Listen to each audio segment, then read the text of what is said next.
আমাদের মধ্যে অনেকে আছেন বাড়ির একটি নেটিস রাউটার এনেছেন, কিন্তু কিভাবে ওয়াইফাই পাসওয়ার্ডটি পরিবর্তন করবেন সেটি জানেন না। যার কারণে একটি রাউটার অনেকগুলো ডিভাইস কানেক্ট হয়, ওয়াইফাই স্পিড কমে যায়। এজন্য আপনার ওয়াইফাই পাসওয়ার্ডটি কিন্তু পরিবর্তন করে নেওয়া প্রয়োজন।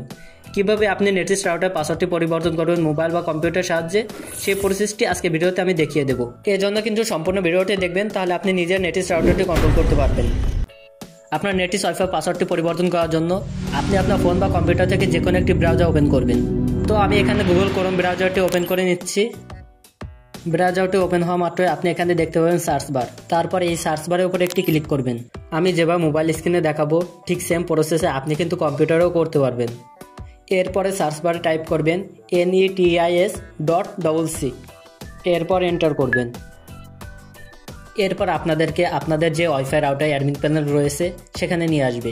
এরপর আপনার সামনে নেটিস রাউটার ওয়েব পেজটি শো করবে। যদি কোনো কারণে নেটিস রাউটার ওয়েব পেজটি শো না করে, তবে উপরে এই 3 ডট অপশনে ক্লিক করবেন। এরপর নিচের দিকে আপনি ডেস্কটপ সাইট নামে একটি অপশন পেয়ে যাবেন, জাস্ট এখানে একটি ক্লিক করবেন। ক্লিক করার পরে আমি এখানে যেরকম দেখতে পাচ্ছি সেরকম সেম আপনি আপনার ফোন বা কম্পিউটার থেকে দেখতে পাবেন। এখান থেকে আপনি ওয়াইফাই পাসওয়ার্ডটি পরিবর্তনের পাশাপাশি আপনার নেটিস রাউটার ডিফল্ট নেমটিও পরিবর্তন করতে পারবেন। আপনি যদি রাউটারের নামটি পরিবর্তন করতে চান, তবে এখানে একটি ক্লিক করে নামটি রিমুভ করে দিবেন। রিমুভ করে নেওয়ার পর আপনি আপনার পছন্দ মতো একটি নাম বসিয়ে দিবেন। নামটি বসানো হয়ে গেলে নিচের দিকে দেখতে পাবেন পাসওয়ার্ড, এখানে একটি ক্লিক করবেন। ক্লিক করার পর এখানে একটি পাসওয়ার্ড দেওয়া থাকবে। আপনি যদি নতুন পাসওয়ার্ড দিতে চান, তাহলে শুরুতে পাসওয়ার্ডগুলো রিমুভ করে নেবেন। রিমুভ করে নেওয়ার পর 8 থেকে 63 সংখ্যার ভিতরে আপনি পাসওয়ার্ড দিতে পারবেন। অবশ্যই সর্বনিম্ন 8টি সংখ্যা পাসওয়ার্ড ব্যবহার করতেই হবে। পাসওয়ার্ডটি যদি 8 সংখ্যার কম হয়, তবে কিন্তু পাসওয়ার্ডটি পরিবর্তন হবে না। আমি এখানে একটি 8টি সংখ্যার পাসওয়ার্ড দিয়ে দিলাম। নতুন পাসওয়ার্ড দেওয়ার পর আপনি নিচের দিকে দেখতে পাবেন সেভ বাটন। জাস্ট এই সেভ বাটনের উপরে একটি ক্লিক করবেন। ক্লিক করা মাত্রই আপনার রাউটারের পাসওয়ার্ডটি কিন্তু পরিবর্তন হয়ে যাবে। ওয়াইফাই রাউটারের পাসওয়ার্ডটি পরিবর্তন হওয়া মাত্রই কিন্তু আপনার ফোন থেকে কানেকশনটি চলে যাবে।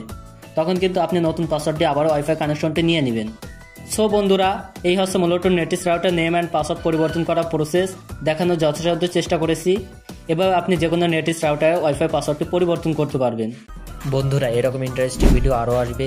চ্যানেলটি যদি আপনি নতুন হয়ে থাকেন, তবে অবশ্যই চ্যানেলটিকে সাবস্ক্রাইব করে দেবেন, বেল আইকনটি প্রেস করে দিবেন, আর ভিডিওতে লাইক করতে ভুলবেন না। লাইক করলে আমরা মোটিভেট হই, ভিডিও বানানোর আগ্রহ বাড়ে।